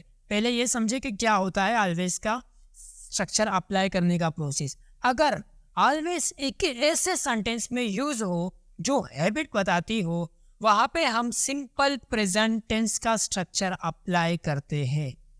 एक ऐसे सेंटेंस में ऑलवेज का यूज हो जहाँ पे ऑलवेज का वर्ड आया हो जो हैबिट बताता हो, ऐसे सेंटेंस में हम सिंपल प्रेजेंट टेंस का स्ट्रक्चर अप्लाई करते हैं।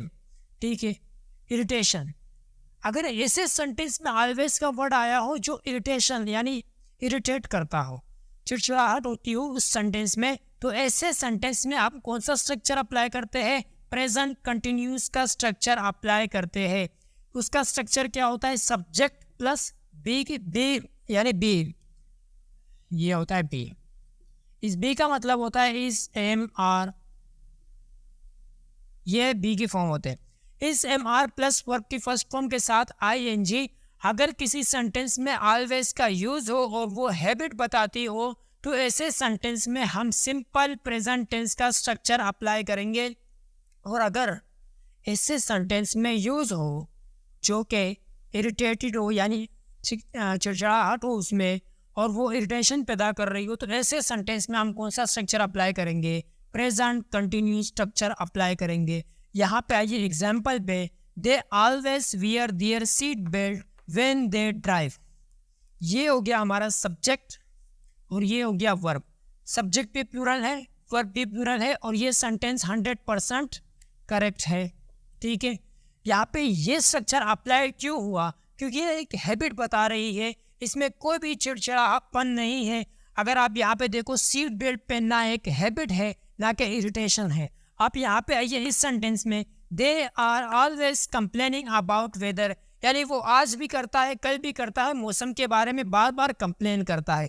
तो इसमें एक इरिटेशन है। आपको भी मतलब अगर कोई बार बार एक बात करे जो कि आप उसका कुछ कर नहीं सकते, तो ये आपको थोड़ा सा इरिटेट करेगी। इस वजह से इसको हम कैसे पहचानेंगे कि हमें कौन सा स्ट्रक्चर अप्लाई करना है?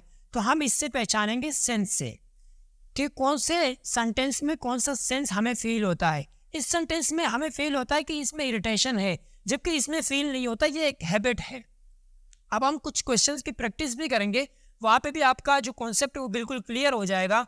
और ये सेंटेंस भी बिल्कुल सही है। अगर इरिटेशन होगी तो कौन सा स्ट्रक्चर अप्लाई होगा? जल्दी कहिए, ये सारी बातें आपके फिंगर टिप्स पे होनी चाहिए। ठीक है, इरिटेशन वाला हमने पढ़ लिया। इस हिस्से को आप फिलहाल इग्नोर करें। यहाँ पे आप आइए, she is always texting on her phone during meetings. यहाँ पे सिंपल प्रेजेंट कंटिन्यूस की स्ट्रक्चर क्यों यूज हुई? क्योंकि आप यहाँ पे देखिए कि वो मीटिंग के दौरान हमेशा मैसेजेस करते। अगर आप एक मीटिंग में बैठे हो और आपके सामने कोई मैसेजेस कर रहा हो और अब मीटिंग में बातें चल रही हो, क्या आपको इरिटेट फील नहीं होगा? सो इस वजह से आपको सेंस से पहचानना है कि सेंटेंस कौन सा सेंस दे रहा है। इस वजह से ये सेंटेंस बिल्कुल सही है। यहाँ पे simple present tense apply structure apply नहीं होगा। उसकी रीज़न ये है कि इसमें इरिटेशन है। इस सेंटेंस में ही always drink coffee in the morning, वो हर सुबह कॉफ़ी पीता है। इसमें कोई इरिटेशन है नहीं, क्योंकि वो सुबह कॉफ़ी पीता है, ये एक हैबिट है और हर किसी की होती है। क्या ये सेंटेंस सही है? बिल्कुल सही है। कुछ बच्चे जल्दबाजी में ये गलती कर सकते हैं। कुछ बच्चे, मैंने क्या कहा कि जल्दबाजी में ये गलती कर सकते हैं, लेकिन आपको ध्यान रखना है कि आपको जल्दबाजी नहीं करना, आपको सारा कॉन्सेप्ट अप्लाई करना है। सब्जेक्ट कैसा है हमारा? सिंगुलर। वर्ब कैसे आएगी? वर्ब तो यहाँ पे प्लूरल है। ये कैसा होना चाहिए? सिंगुलर। इसको हम सिंगुलर कैसे बनाएंगे? एस या ई एस लगा के।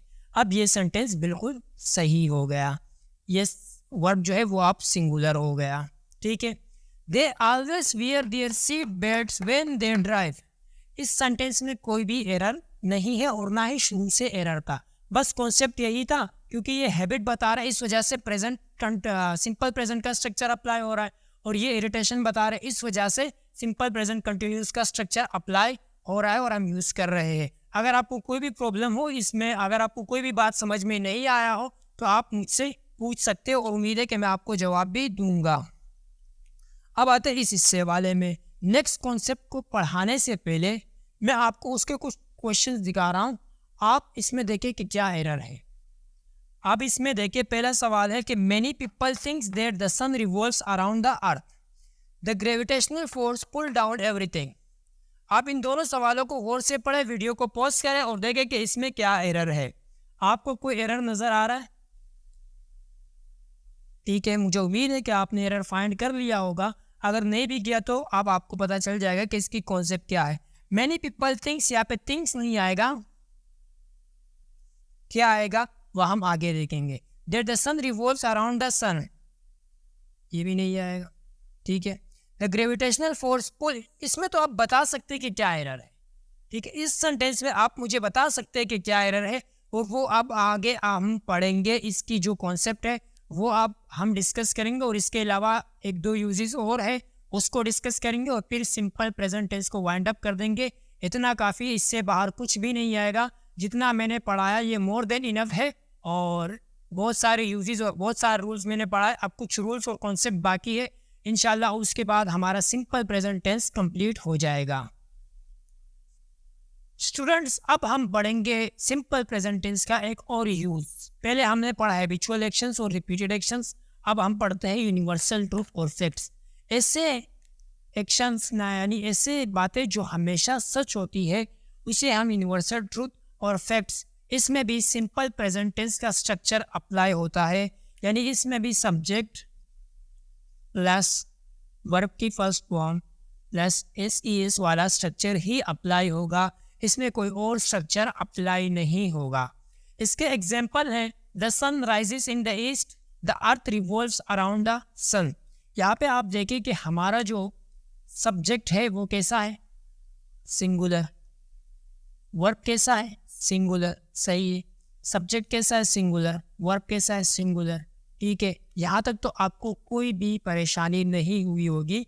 आप मुझे बताएं कि इन सवालों में अगर कॉन्सेप्ट समझ में आ गया होगा। कॉन्सेप्ट में कुछ नहीं है, ऐसे बात जो हमेशा सच होती है उसमें हम सिंपल प्रेजेंट टेंस यूज़ करते हैं। अगर इतनी बात आपको समझ में आ गई है तो आप मुझे बताएं कि इन तीनों सेंटेंस में क्या एरर है। Number 1, many people thinks that the sun revolves around the earth, the gravitational force pull down everything, scientist believes that the earth is round। आप मुझे बताइए, तीनों सेंटेंसेस को गौर से पढ़े, वीडियो को पॉज करें और क्या एरर है, क्या आप एरर फाइंड कर पा रहे हो या नहीं। पहले सेंटेंस पे आते हैं। Many people thinks that the sun revolves around the earth। क्या सन अर्थ के अराउंड चक्कर मारता है? क्या सन अर्थ के अराउंड रिवॉल्व करता है? नहीं। पहले लोग ये सोचते थे, अब जो है, अब ये बात उल्टा हो गई है। अब क्या हो गया है कि जो अर्थ है ना, पे उल्टा नहीं हो गई, बल्कि उन लोगों को सही मतलब जो सच्चाई थी वो पता नहीं थी। अब सच्चाई ये है कि जो अर्थ है वो सन के चक्कर लगाते हैं, ना कि सन अर्थ के चक्कर लगाते हैं। तो ये बात यूनिवर्सल ट्रूथ नहीं है। क्या अब हम सोचते हैं कि सन अर्थ के रोटेट अर्थ के अराउंड चक्कर लगाते हैं? नहीं। अगर अब हम ये नहीं सोचते और ये यूनिवर्सल ट्रूथ नहीं है तो इसमें कौन सा स्ट्रक्चर लगेगा? इसमें जो स्ट्रक्चर अकॉर्डिंग टू सेंस, यानी सेंटेंस जिस पास्ट की है तो इसमें पास्ट की स्ट्रक्चर अप्लाई होगा। और थिंग्स का सेकंड फॉर्म होता है तो, और रिवॉल्व का सेकंड फॉर्म होता है रिवॉल्व। अब ये सेंटेंस सही हो गया। सेंटेंस को आपको गौर से पढ़ना है, ये नहीं कि आपने देखा कि सन रिवॉल्व्स अराउंड द अर्थ और आपने बस सिंपल प्रेजेंट टेंस अप्लाई कर दिया। नहीं, आपको देखना है गौर से, क्या ये यूनिवर्सल ट्रूथ है या नहीं। अगर वो यूनिवर्सल ट्रूथ है, अगर ये यूनिवर्सल ट्रूथ होता, अगर यहाँ पे अर्थ और यहाँ पे सन होता, मान लो यहाँ पे अर्थ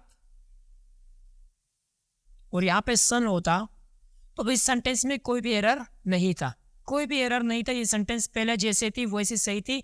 अब ये जो है यहाँ पे सन है और यहाँ पे अर्थ है। अब ऐसे सही है, अब ये सेंटेंस बिल्कुल सही है। इस सेंटेंस में आप मुझे बताइए कि क्या एरर है। The gravitational force pull down everything. ये कॉन्सेप्ट आपका क्लियर होना चाहिए, क्योंकि इसके हमने बहुत सारे एग्जाम्पल सोल्व किए, बहुत सारी प्रैक्टिस की हमने। सब्जेक्ट है सिंगुलर, ये रहा सब्जेक्ट हमारा सिंगुलर है, तो आप मुझे बताएं कि वर्ब कैसे आएगा। यहाँ पे वर्ब है प्लूरल। वर्ब को सिंगुलर हम कैसे बनाते हैं? हम यहाँ पे बनाते हैं इसको, मान लो ये आप मुझे बताओगे क्वेश्चन नंबर 10 नाम से कि इसमें क्या एरर है, कमेंट में आप मुझे बताएंगे। ये मैं आपको नहीं बताऊंगा। अगर आपको समझ में नहीं आता तो आप मुझसे पूछ भी सकते हैं, मैं आपको समझा दूंगा। Scientist believes that the earth is round. इस सेंटेंस में क्या एरर है बताइए। अरे भाई बताइए ना, इंतजार कर रहा हूं आपका। देखो भाई, साइंटिस्ट सब्जेक्ट कैसा है? प्लूरल। अगर सब्जेक्ट प्लूरल होता है तो वर्ब कैसे आएगी? प्लूरल। क्या ये वर्ब प्लूरल है? हाँ सर, एस लगा हुआ है, प्लूरल नहीं है। एस लगाने से सिंगुलर हो जाता है, ना कि प्लूरल। कैसे हो गया? सिंगुलर नहीं, सॉरी, प्लूरल हो गया। अब ये सेंटेंस 100% सही है, इसमें कोई एरर नहीं है। और ये हमारा एक और यूज हो गया, और उम्मीद है कि इसकी कॉन्सेप्ट आपको 100% क्लियर हो गई होगी। इसके बाद हम पढ़ेंगे एक और यूज़, और उसके बाद नेगेटिव और इंटरोगेटिव स्ट्रक्चर पढ़ेंगे और उसके भी एरर देखेंगे कि उससे कैसे एरर बन सकते हैं, और फिर हम अपना सिंपल प्रेजेंट टेंस कंप्लीट कर देंगे। बेटा नेक्स्ट कॉन्सेप्ट समझाने से पहले ये कुछ क्वेश्चंस हैं, इनको पहले देखते हैं, उनके बाद फिर नेक्स्ट कॉन्सेप्ट की तरफ बढ़ते हैं। इन सारे क्वेश्चंस को वन बाय वन गौर से पढ़ें और आपको क्या मिस्टेक्स इसमें नज़र आ रही है, यानी क्या एरर आप फाइंड कर सकते हो, कोशिश करिए कि आप खुद फाइंड करें, वीडियो को पॉज करें और मैं आपको बताने वाला हूँ। फिर इसकी कॉन्सेप्ट बताने के बाद आपको और भी अच्छी तरीके से समझ में आएगी, लेकिन फिलहाल आप अपने हिसाब से कोशिश करें। पहले सेंटेंस में आप मुझे बताएं कि क्या एरर है। आप सारे सेंटेंसेस वीडियो को पॉज करके गौर से पढ़ें, ये आपके लिए बहुत बेनिफिशियल होगी। उसके बाद हम फिर वो कॉन्सेप्ट को समझते हैं और उसके बाद फिर वन बाय वन क्वेश्चंस फिर से करते हैं, ताकि आपको बिल्कुल 100% ये कॉन्सेप्ट क्लियर हो, क्योंकि ये बहुत ही इंपॉर्टेंट कॉन्सेप्ट है और काफ़ी सारे स्टूडेंट्स इसमें फंस जाते हैं। आप मुझे बताएं कि पहले क्वेश्चंस में क्या एरर है। The PM gives a speech tomorrow. मैं आपको बता दूं कि ये क्वेश्चंस 100% करेक्ट है। क्यों? क्योंकि कॉन्सेप्ट अभी पढ़ेंगे, आपके क्यों का जवाब आपको मिल जाएगा। The match between Pakistan and India starts at 6 in the evening. इसमें क्या मिस्टेक है? ये सेंटेंस भी 100% करेक्ट है। माई फादर रिटायर्स ऑन 21 जनवरी। ये सेंटेंस भी 100% करेक्ट है। इस करेक्शन के पीछे जो कॉन्सेप्ट है ना, वो हम ज़रूर स्टडी करेंगे। उसके बाद आपको ये बिल्कुल समझ में आएगा कि इसमें एरर क्यों रही थी। The school will reopen in August. ये भी सही है। I buy a car next year. क्या ये सेंटेंस सही है या नहीं? क्योंकि ये सारे सेंटेंसेस अगर आप देखो जो कि फ्यूचर के टेंस थे और हमने सिंपल प्रेजेंट का स्ट्रक्चर अप्लाई किया और ये सेंटेंसेस बिल्कुल करेक्ट हो गए। अब इस सेंटेंस में आप मुझे बताएं कि यहाँ पे भी हम सिंपल प्रेजेंट का स्ट्रक्चर ही अप्लाई कर रहे हैं, लेकिन ये सेंटेंस उसके बावजूद गलत हो रहा है, क्योंकि इसमें फ्यूचर की बात हो रही है और जहाँ पे फ्यूचर की बात होती है वहाँ पे हम कौन सा सेंटेंस की स्ट्रक्चर अप्लाई करते हैं? सिंपल फ्यूचर की टेंस यहाँ पे अप्लाई होना चाहिए। जबकि यहाँ पे भी तो फ्यूचर की बात हो रही है, तो यहाँ पे अप्लाई क्यों नहीं हो रहा? इसके पीछे जो लॉजिक है, कॉन्सेप्ट है, वो हम डिस्कस करेंगे इन सारे क्वेश्चंस के बाद और आपके सारे डाउट क्लियर हो जाएंगे। ये करेक्ट कैसा होगा ये हम स्टडी करेंगे अब कॉन्सेप्ट के बाद। She goes to college tomorrow. अगर इसके हिसाब से अगर हम देखें तो इसको भी सही होना चाहिए था, क्योंकि यहाँ पे हम सिंपल प्रेजेंट का स्ट्रक्चर अप्लाई कर रहे हैं तो ये सही हो रहा है। जबकि अगर हम यहाँ पे अप्लाई कर रहे हैं तो सही नहीं हो रहा। यहाँ पे भी फ्यूचर की बात हो रही है और यहाँ पे भी फ्यूचर की बात हो रही है, दोनों जगह सेम बात हो रही है, लेकिन उसके बावजूद ये भी गलत है। यहाँ पे भी सिंपल प्रेजेंट टेंस का स्ट्रक्चर अप्लाई नहीं होगा। क्यों नहीं होगा? उसकी जवाब आपको कॉन्सेप्ट के बाद खुद ब खुद मिल जाएगी। The PM will give a speech tomorrow. ये सेंटेंस भी 100% करेक्ट है। अब कुछ स्टूडेंट्स कंफ्यूज होंगे कि सर यहाँ पे विल आपने लगाया, यहाँ पे गिव्स लगाया, दोनों जगह अगर ये करेक्ट है तो इसके पीछे रीज़न क्या है? रीज़न मैं बताता हूँ आपको, और बिल्कुल आसान रीज़न है। My father will retire on 21 जनवरी। ये सेंटेंस पे 100% करेक्ट है। The school रीओपन्स in August. ये सेंटेंस भी 100% करेक्ट है। ये कुछ सेंटेंसेस थे। आगे कॉन्सेप्ट समझाने से पहले मैं चाहता कि इस सेंटेंसेस को आप, क्योंकि आपके जो कॉन्सेप्ट देखने के बाद आप जो कॉन्सेप्ट देखोगे, अगर आपका कॉन्सेप्ट पहले से क्लियर तो बहुत अच्छी बात है, अगर आपका क्लियर नहीं है तो आपका इंशाल्लाह कॉन्सेप्ट देखने के बाद ये सवालात आपके लिए कुछ भी नहीं होंगे। सो अब पढ़ते हैं यूज़ नंबर 3, और इस यूज़ में क्या है कि फिक्स एक्शन इन फ्यूचर। ऐसे एक्शन जो कि फ्यूचर में फिक्स हो। फिक्स से मुराद के 99% ऐसे एक्शन जो कि कंफर्म हो कि ये होके रहेंगे, ऐसे एक्शन को हम फिक्स कहते हैं, और वो फ्यूचर में होके रहेंगे, ना कि प्रेजेंट में। फिक्स एक्शन इन फ्यूचर ऐसे सेंटेंसेस में अगर वो फिक्स होंगे तो उसमें हम दोनों स्ट्रक्चर अप्लाई कर सकते हैं। ये स्ट्रक्चर तो आप जानते हो कि ये सिंपल प्रेजेंट टेंस का स्ट्रक्चर है, लेकिन ये स्ट्रक्चर कौन से टेंस का है? ये स्ट्रक्चर है सिंपल फ्यूचर का। हम दोनों सेंटेंस के स्ट्रक्चर अप्लाई कर सकते हैं ऐसे सेंटेंस में जिसमें जो एक्शन होने वाला है वो फिक्स है, और आप तो उसमें हम ये दोनों स्ट्रक्चर अप्लाई कर सकते हैं। और अगर मान लो कि ऐसा एक्शन हो जो कि कंफर्म ना हो कि ये फ्यूचर में होकर रहेगी या नहीं, तो ऐसे स्ट्रक्चर में हम सिर्फ और सिर्फ फ्यूचर वाला सेंटेंस अप्लाई कर सकते हैं और सिंपल प्रेजेंट स्ट्रक्चर अप्लाई नहीं कर सकते।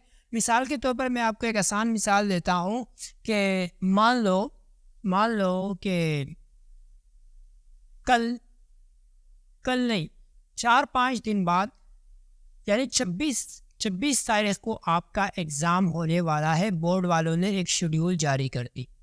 बोर्ड वालों ने एक शेड्यूल जारी कर दी कि 26 तारीख को आपकी बायोलॉजी का पेपर होने वाला है। तो आप मुझे बताइए कि ये फिक्स में आएगा या नॉट फिक्स में आएगा। डेफिनेटली ये फिक्स में आएगा। क्यों? क्योंकि ये 99% कन्फर्म है कि ये पेपर होकर रहेगी। यानी बायोलॉजी का जो एग्ज़ाम है वो 26 तारीख को होकर ही रहेगी और ये 90% कन्फर्म भी है।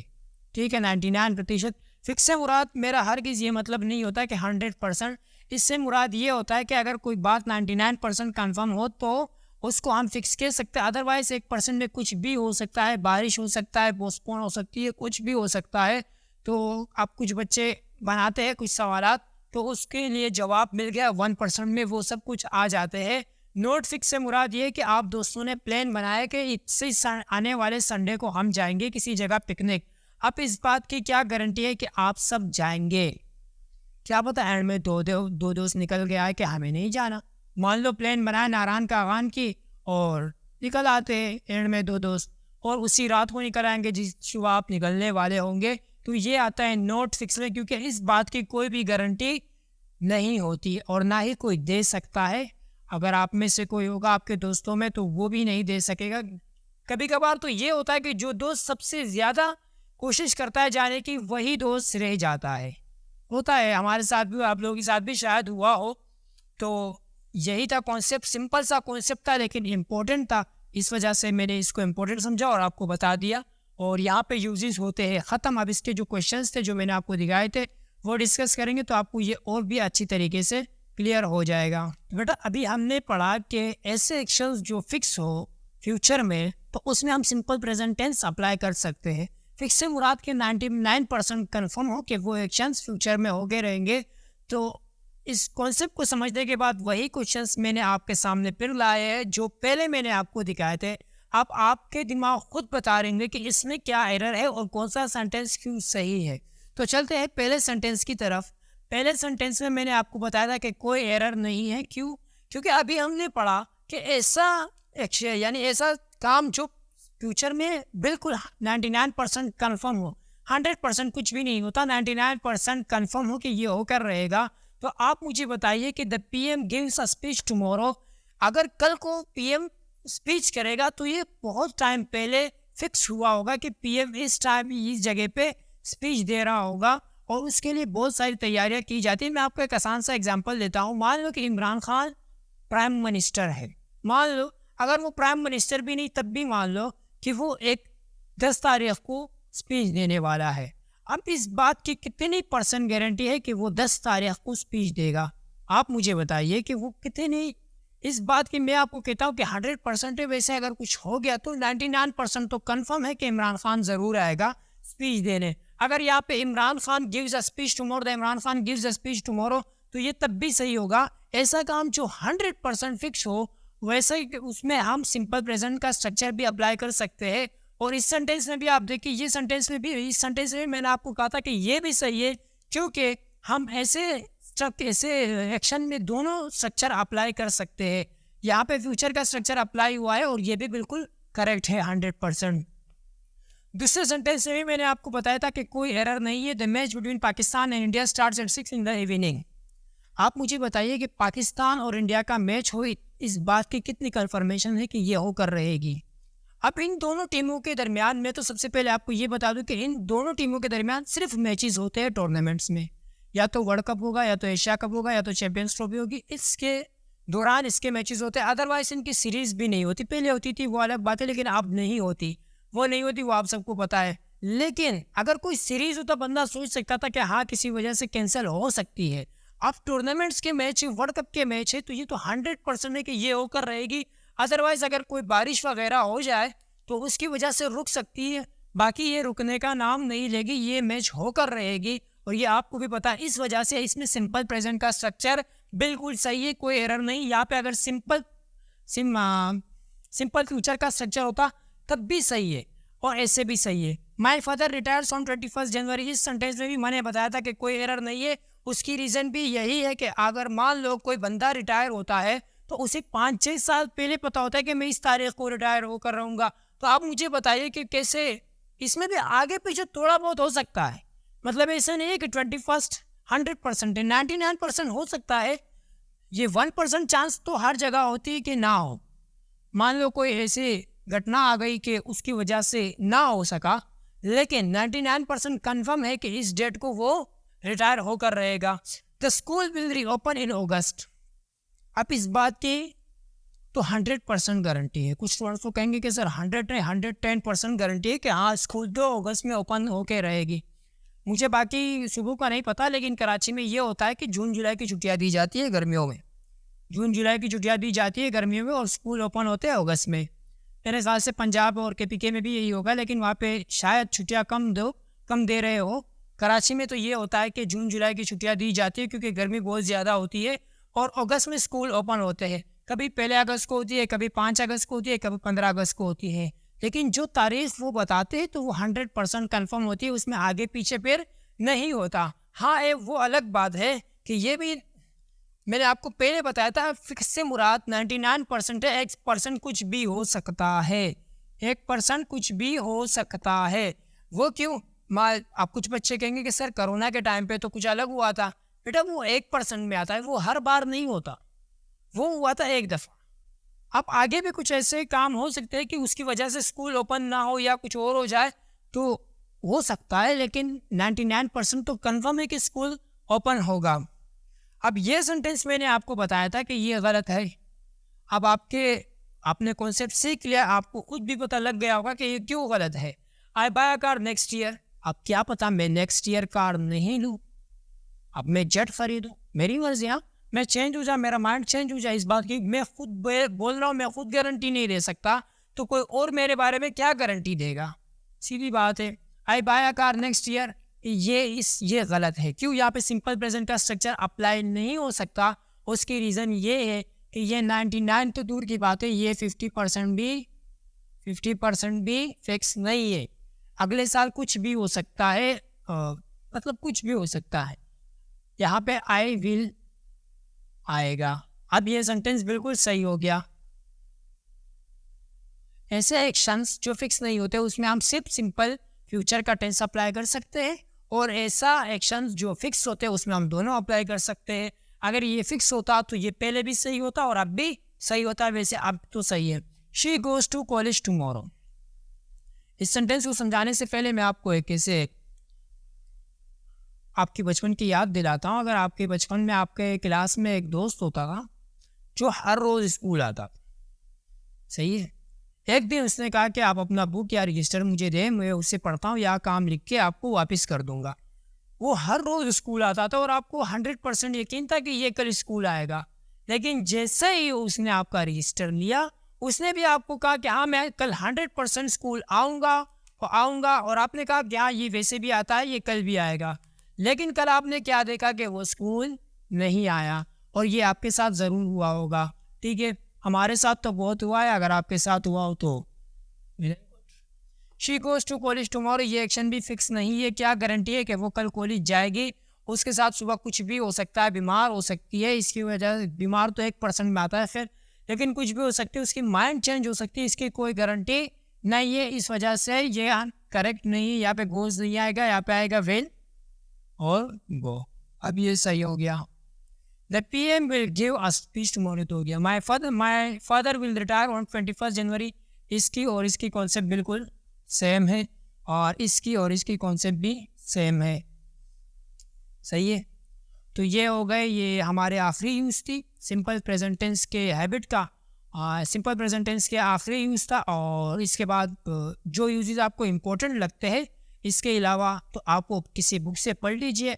अगर आपको समझ में नहीं आता तो आप मुझसे व्हाट्सएप पे पूछ सकते हैं, अदरवाइज़ ये मोर देन इनफ है, और इसी से क्वेश्चंस बनते हैं ऑलमोस्ट। और अगर आपको इसमें भी कोई प्रॉब्लम हो तो आप मुझसे पर्सनली पूछ सकते हैं, कमेंट में पूछ सकते हैं, व्हाट्सएप पे पूछ सकते हैं, और मैं हर किसी को रिप्लाई ज़रूर देता हूँ, ठीक है। और अब हम इसके पढ़ेंगे नेगेटिव और इंटरोगेटिव। वो सिंपल सा है, वो इतना टाइम नहीं लेगा। आपको स्टूडेंट्स सोच रहे होंगे कि सर लेक्चर तो काफ़ी लेंथी हो गया। मैंने जितनी कोशिश की कि लेक्चर को शॉर्ट से शॉर्ट बनाओ, लेकिन बस इतना ही हो सकता था कि इतना ही शॉर्ट करो। अब मैं किसी कॉन्सेप्ट को अगर हटा देता तो फिर तो और ज़्यादा शॉर्ट हो जाता, लेकिन मेरी कोशिश यही थी कि मैं इस लेक्चर को शॉर्ट से शॉर्ट बनाऊँ। और बस ये तक आप समझते हैं इंटरोगेटिव और नेगेटिव, उसके बाद ये लेक्चर ख़त्म हो जाएगी। ये लास्ट टॉपिक है, मतलब सिंपल प्रेजेंट टेंस यहाँ पे ख़त्म हो जाएगा। और इसमें हम आप स्टडी करने वाले इंटरोगेटिव और नेगेटिव। इंटरोगेटिव का मतलब आपको पता होगा कि सवाल पूछने के लिए जो सेंटेंस यूज़ होते हैं, और हम कैसे सिंपल प्रेजेंट टेंस को यूज़ करते हैं सवाल पूछने के लिए। सबसे पहले डू डज आएगा, फिर सब्जेक्ट आएगा, फिर वर्ब की फर्स्ट फॉर्म आएगी। काफ़ी सारे स्टूडेंट्स यहाँ पे कंफ्यूज हो जाते हैं इस वजह से कि सर यहाँ पे SES क्यों नहीं आया। तो इसकी रीज़न ये है कि उससे पहले यहाँ पे SES आ जाता है। अगर सिंगुलर सब्जेक्ट होता है तो सिंगुलर आता है, अगर प्लूरल सब्जेक्ट होता है तो प्लूरल वर्ब आता है यहाँ पे। For example does she go to school, यहाँ पे हमारा सब्जेक्ट जो था वो सिंगुलर था, इस वजह से ये सिंगुलर यूज़ हुआ है। यहाँ पे कोई भी ये वाला वर्ब चेंज नहीं हुआ। अदरवाइज ये कॉन्सेप्ट आप लोगों का बहुत अच्छा क्लियर हुआ होगा, इस वजह से मैं लेंथी नहीं कर रहा और बस आपको रिवाइज कर रहा हूँ थोड़ा सा। यहाँ पे भी अगर आप देखो सब्जेक्ट सिंगुलर है तो वर्ब भी यहाँ पे सिंगुलर है, इसमें कोई चेंजेस नहीं है। सेम यहाँ पे प्लूरल और यहाँ पे कोई चेंजेस नहीं नज़र आ रहे आपको। यहाँ पे भी प्लूरल है खैर, लेकिन ये हो गया इंटरोगेटिव। इंटरोगेटिव में इतना कुछ नहीं है, बस ये स्ट्रक्चर आपको याद रहना चाहिए। डू डज सब्जेक्ट प्लस की वर्ब की फर्स्ट फॉर्म जब भी आए तो आप ये स्ट्रक्चर अप्लाई कर दे सिंपल, और आपका इंटरोगेटिव कंप्लीट हो जाएगा। नेगेटिव की बात करते हैं। नेगेटिव में subject do does plus not verb के फर्स्ट फॉर्म, यहाँ पे भी सेम कॉन्सेप्ट अप्लाई हो रहा है, यानी यहाँ पे SES क्यों नहीं आ रहा, इसकी रीज़न भी यही है। Example she does not go to college, she does not go to college. Subject कैसा है? सिंगुलर, तो ये वर्ब कैसा है? सिंगुलर। इसको यानी इस पर कोई भी असर नहीं पड़े, क्योंकि अकॉर्डिंग टू स्ट्रक्चर हमें कुछ भी नहीं करना, सिर्फ बेस फॉर्म लगा रही है। ही कैसा है? सिंगुलर, तो ये कैसा होगा? Singular. The dog do not bark at stranger. क्या ये सेंटेंस सही है? ये आप मुझे कमेंट में बताएंगे कि क्या ये सेंटेंस सही है। सेंटेंस नंबर मान लो 14 आप मुझे कमेंट में बताएंगे क्या ये सेंटेंस सही है या नहीं। ठीक है, बस इसमें इतना सा ही था, और ये आपको पता भी हो शायद, इसमें इतना कुछ नहीं है। आप मुझे बताएं कि इस सेंटेंस में और इस सेंटेंस में क्या एरर है। इन दोनों सेंटेंसेस को गौर से पढ़े। उम्मीद है कि आपने सेंटेंसेस को गौर से पढ़ा होगा। पहले इस सेंटेंस पे आते हैं, फिर इस वाले सेंटेंस पे आते हैं। इस सेंटेंस में आप देखिए कि सब्जेक्ट कैसा है? प्लूरल है। अगर सब्जेक्ट प्लूरल होगा तो कौन सा आएगा? डू आएगा। यहाँ पे भी डू आया है। ये असल में नॉट है, क्या है? नॉट। ठीक है, ये असल में नॉट है, तो डू नॉट यहाँ पे कोई भी मिस्टेक नहीं है। अगर मान लो यहाँ पे ये वाली जो गो है, गो वर्ब, ये यहाँ पे गोज होती, क्या होती? गोज होती, तो ये रॉन्ग हो जाती। इस कॉन्सेप्ट से हट के भी ये हमारे लिए रॉन्ग हो जाती, क्योंकि हमने पढ़ा कि सिंगुलर सब्जेक्ट के लिए कौन सा वर्ब आता है? Singular verb. और प्लूरल सब्जेक्ट के लिए कौन सा वर्ब आता है? Plural verb. तो हमने यहाँ पे कौन सा सब्जेक्ट देगा? सिंगुलर। प्लूरल सब्जेक्ट है तो प्लूरल वर्ब आनी चाहिए, अदरवाइज इसकी कोई ज़रूरत नहीं। आप यहाँ पे स्ट्रक्चर अप्लाई कर दो। अगर सिंपल प्रेजेंट नेगेटिव का स्ट्रक्चर होगा, तो वर्ब की कौन सी फॉर्म आएगी? वर्ब की बेस फॉर्म आएगी, ना कि सिंगुलर वगैरह फॉर्म आएगी। बेस फॉर्म हमारी प्लूरल फॉर्म होती है और वही असल फॉर्म होती है, और इस सेंटेंस में कोई भी मिस्टेक नहीं थी। ये सेंटेंस 100% करेक्ट था। इस सेंटेंस पे आप मुझे बताएं कि इसमें क्या मिस्टेक है। आप मुझे बताएंगे कि इस सेंटेंस में क्या मिस्टेक है। मैं चाहता तो मैं कमेंट में पूछ सकता था, लेकिन ये सेंटेंस मुझे इम्पोर्टेंट इस वजह से लग रहा है क्योंकि इसकी कॉन्सेप्ट मैंने आप लोगों को पढ़ाया था। क्योंकि कुछ स्टूडेंट्स यहाँ पे कंफ्यूज हो रहे होंगे, तो बेटा मैंने आपको हैबिचुअल एक्शंस में कुछ वर्ड्स दिखाए थे, अगर आपको याद हो। अगर याद नहीं हो तो वीडियो को रिवाइज करें। अगर नोट्स आपने बनाया हो तो उसमें देखिए कि आपको मिलेगा ये वर्ड्स ऑफन। मैंने आपको कहा था कि ये वर्ड्स आपको कहीं पे भी नज़र आ जाए तो आपको वहाँ पे कौन सा सेंटेंस अप्लाई करना है, कौन से टेंस का स्ट्रक्चर अप्लाई करना है? सिंपल प्रेजेंट टेंस का स्ट्रक्चर अप्लाई करना है। यहाँ पे सेंटेंस कैसा है? इंटरोगेटिव है। अगर सेंटेंस इंटरोगेटिव है तो हमें सिंपल प्रेजेंट इंटरोगेटिव अप्लाई करना होगा। तो सिंपल प्रेजेंट इंटरोगेटिव में क्या आर आता है? नहीं। सिंपल प्रेजेंट इंटरोगेटिव का स्ट्रक्चर होता है डू डज सब्जेक्ट वर्ब की फर्स्ट फॉर्म। अगर सब्जेक्ट सिंगुलर होगा तो ये आएगा, अगर सब्जेक्ट प्लूरल होगा तो ये आएगा। सिंपल बात है। सब्जेक्ट कैसा है? ये सब्जेक्ट जो होता है यू, ये प्लूरल होता है, क्योंकि ये सिंगुलर भी होता है प्लूरल भी होता है, लेकिन इसके साथ हम यूज़ करते हैं डू, यानी हम इसको कैसे, इसको प्लूरल समझते हैं, ठीक है। तो यहाँ पे यूज़ होगा डू यू। गोइंग आएगा या नहीं आएगा? गोइंग बिल्कुल नहीं आएगा, क्योंकि हमने पढ़ा कि सब्जेक्ट का वर्ब की कौन सी फॉर्म आनी चाहिए? Base form. यहाँ पे कौन सी फॉर्म है? प्रेजेंट कंटिन्यूस वाली, आईएनजी वाली। और यहाँ पे हम लगाएंगे go, do you go to gymnasium. So ये सेंटेंस आप हो गया 100% करेक्ट। और यहाँ पे होता है हमारा lecture complete. Simple present tense complete होता है। जितने भी कॉन्सेप्ट है इंपॉर्टेंट वो मैंने आप लोगों को पढ़ा दिए। और ये लास्ट लाइन पढ़ना और इस पे ज़रूरी यकीन का मतलब इस पे अमल ज़रूर करना। वो तक गए, बहुत लेंथी लेक्चर था, खैर लेकिन कंप्लीट हो गए। चैनल को ज़रूर सब्सक्राइब करना, क्योंकि ये सारी मेहनत सिर्फ आपके लिए की जा रही है। और हम समझते हैं कि जो भी इम्पोर्टेंट कॉन्सेप्ट हो, जितना हम पढ़ा सकते हैं आपको और उतना हम पढ़ा सकें। और ये मोर देन इनफ मैंने पढ़ाया। इंशाल्लाह इससे बाहर कुछ भी आप लोगों से किसी भी एग्ज़ाम में नहीं पूछा जाएगा। बाकी आप अपने एग्ज़ाम देखें कि कौन से एग्ज़ाम में कौन से क्वेश्चंस पूछे जाते हैं। अगर कुछ एक्स्ट्रा यूजेस के बारे में पूछा जाता है तो आप वो भी साथ में कर लिया करें।